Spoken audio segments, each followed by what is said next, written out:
Et voilà Hortense Yvetin qui a listé les signes de faiblesse des seniors et qui a des solutions à vous soumettre. Bonjour Hortense. Bonjour Elena, bonjour tout le monde. Mais juste avant Hortense, vous avez chuté, vous avez une espèce d'oignon au-dessus de l'œil, là, sous la carte sourcilière. Que s'est-il passé ? J'ai pas vu, pas vu la porte de la voiture. Vous aviez une solution, Est-ce que Olivier ? vous avez retiré le tapis qui traînait dans l'entrée ? Non mais j'ai des collègues du double face et j'ai mis de la moquette à la place. Bon alors on attend vos solutions maintenant. Voilà. Non parce que moi j'ai quand même appris beaucoup de choses en lisant Dossier familial, Ignace, concernant ma vieille mère de bientôt 80 ans. Je me suis rendu compte que c'était une tire au flanc. Voilà. Elle me disait que si elle se déplaçait moins vite, que si elle s'essoufflait comme un bœuf au moindre effort, c'est parce qu'elle était vieille, qu'elle avait ses deux hanches en plastique et qu'il fallait qu'on la laisse tranquille. Et moi, naïve, je la croyais. Eh ben, c'était faux. C'était seulement des signes de faiblesse et de fragilité.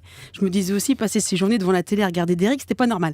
Alors, les petites faiblesses et cette fragilité, ça se soigne. Il suffit de les dépister. Et ils le disent bien dans le magazine, les signes de faiblesse que l'on trouverait inquiétants chez les jeunes doivent autant nous alerter chez les vieux.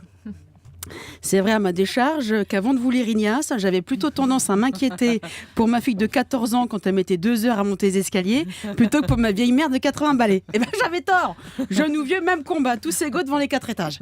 Alors, mais ce qui m'a le plus alerté sur l'état général de ma mère, c'est pas les escaliers, après 2 shoots de morphine, elle les montait plus vite que moi.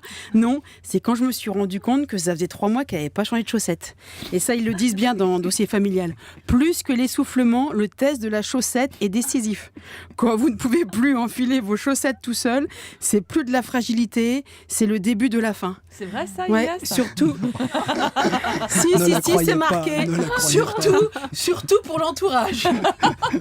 Donc on a décidé de lui acheter des tongs à ma mère et de lui aménager sa maison. C'est là que je me suis rendu compte avec soulagement que c'était pas d'Eric que ma vieille mère regardait à la télévision l'après-midi, mais toutes ces pubs de gadgets pour vieux, il y en a plein. Entre la prothèse auditive, la chaise monte-escalier, la baignoire sabot avec une porte, la colle à dentier antibactérie et la convention obsèque, c'est génial, James Bond à côté peut se rhabiller. Donc on lui a fait péter son PEL, on lui a redécoré sa maison. Bon, le seul truc, c'est bien que ma mère a beau avoir la maison de mon oncle, elle est seule. C'est pas qu'on va pas emménager avec elle quand même, n'exagérons rien. Alors j'ai trouvé des lotissements super, spéciaux pour les personnes âgées. C'est un genre de compromis entre la maison de retraite et le village des Schtroumpfs. Toutes les maisons sont équipées pour les plus de 60 ans. Ils peuvent rien leur arriver parce qu'en plus le village est entouré de grillages.